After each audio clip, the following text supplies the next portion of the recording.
Welcome to LNB Hindi steno. यहाँ पर मिलती है आपको 80 शब्द प्रति मिनट की गति से रामधारी गुप्ता खंड 1 की उच्च गति अभ्यास डिक्टेशन। तो चलिए शुरू करते हैं। प्रतिलेखन संख्या 27 और 28 की डिक्टेशन। डिक्टेशन शुरू होगी 5 सेकंड बाद।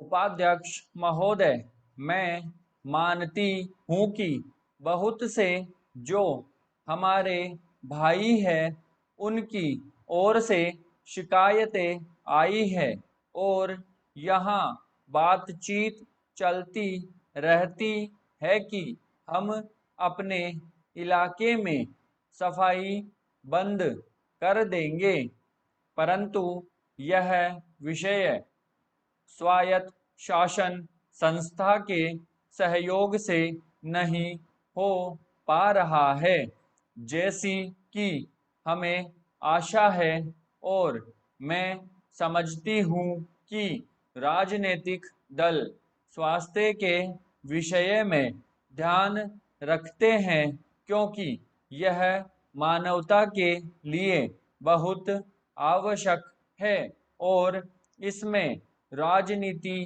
का कोई रंग नहीं आना चाहिए, ऐसी मेरी आशा है। विराम। मैं अनुरोध करूंगी कि सदस्यों की जो समस्याएं हैं उनको ध्यान में रखते हुए दिल्ली प्रशासन कोई ऐसी नीति अपनाने की कोशिश करे जिससे नगर निगम का यदि कोई काम हो तो उस विषय में हमारा नगर निगम से एक सहयोगपूर्ण वातावरण पैदा हो, मगर इस वातावरण में राजनीति न आने पाए। विराम। हमारे सामने एक उद्देश्य हो कि हमें जनता का काम करना है, क्योंकि जनता के लिए हम चुनकर आए हैं। विराम। इसमें पार्टी का कोई प्रश्न नहीं है। विराम। पैरा। दूसरी बात, मैं यह कहना चाहता हूँ कि अनाथ बच्चों के लिए जो इस बजट में प्रावधान किया गया है कि उनके लिए केंद्र बनाए जाएंगे, तो मैं समझती हूँ कि इन केंद्रों के साथ साथ बेसहारा महिलाओं के लिए, जो कि समाज से तिरस्कृत है, ऐसी महिलाओं के लिए जगह जगह इस प्रकार के केंद्र खुलने चाहिए जहां उन्हें रोजगार सिखाया जाए और साथ ही साथ आर्थिक रूप से स्वतंत्र बनाने की तरफ भी प्रयत्न किया जाए। विराम। इस विषय में मेरा एक सुझाव है कि जो बच्चे अनाथ हैं, जो बेसहारा महिलाएं हैं, उनकी तरफ हमारी पूरी कोशिश होनी चाहिए कि जो अनाथ बच्चे हैं, जो समाज से तिरस्कृत हैं, जिनको अवहेलना की दृष्टि से देखा जाता है, उनके लिए केंद्र बनाए जाए और उन केंद्रों में वह अधिकारी रखे जाए जिनके संरक्षण में वह कार्य सीखे पढ़े लिखें। विराम। यदि इसमें बाहर के सदस्य हों तो वे ऐसे होने चाहिए जिनका जीवन सरकारी सेवा में ही बीता हो। ऐसे योग्य लोगों से सहायता लीजिए। विराम। यदि इसमें असामाजिक तत्व घुस गए तो फिर हमारा पैसा ऐसे ही खर्च हो जाएगा और जो नीति हमने बनाई है वह असफल हो जाएगी, जिसका परिणाम यह होगा कि हम उस नीति को कार्य रूप में परिणत नहीं कर सकेंगे। विराम। इस बात पर कोई मतभेद नहीं है। विराम। पैरा।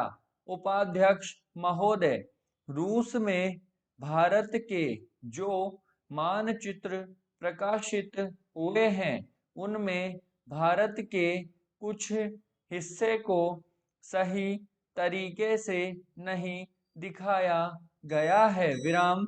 इसको सरकार भी मानती है और इस विषय पर कोई मतभेद नहीं है। विराम।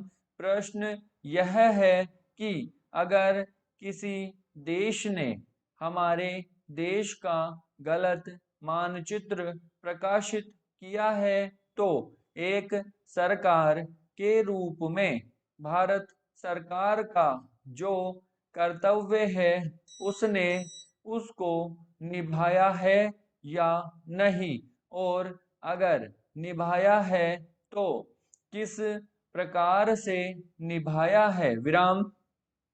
जब भारत सरकार का ध्यान इसमें प्रकाशित उस मानचित्र की ओर दिलाया गया जिसमें हमारे देश के कुछ भाग को गलत ढंग से दिखाया गया था तो उसने 1956 में ही, जबकि न तो भारत और चीन की सीमा का प्रश्न पैदा हुआ था, इस बारे में रूस ने विरोध किया। विराम।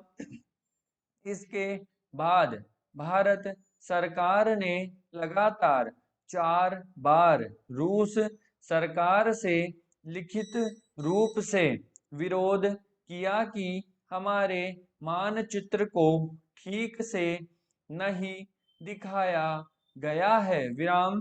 जिस मानचित्र को लेकर यह चर्चा हो रही है, जब उसकी ओर भारत का ध्यान गया तो उसने जून, जुलाई और अगस्त में लगातार 3 बार अपने राजदूत के माध्यम से और रूस के जो अधिकारी हमारे देश में आए उनसे बातचीत करके रूस का ध्यान इस ओर आकर्षित किया कि उसने इस देश का मानचित्र ठीक नहीं दिखाया है। विराम। पैरा। प्रश्न यह है कि जिस मानचित्र के बारे में हम चर्चा कर रहे हैं उसके बारे में हमें चिंता होनी चाहिए या नहीं। विराम। मैं समझता हूँ कि अगर दुनिया का कोई भी देश हमारा भी देश हमारा मानचित्र सही ढंग से नहीं दिखाता है तो स्वाभाविक रूप से देश को उसके बारे में चिंता करनी चाहिए। विराम। हम अपने कर्तव्य से नहीं चूक सकते हैं। विराम। लेकिन जहाँ तक इस चर्चा का संबंध है, मैं माननीय सदस्य की प्रशंसा करता अगर वह उन समस्त देशों का जिक्र करते और निंदा करते जिन्होंने हमारे मानचित्र को गलत ढंग से दिखाया है। विराम।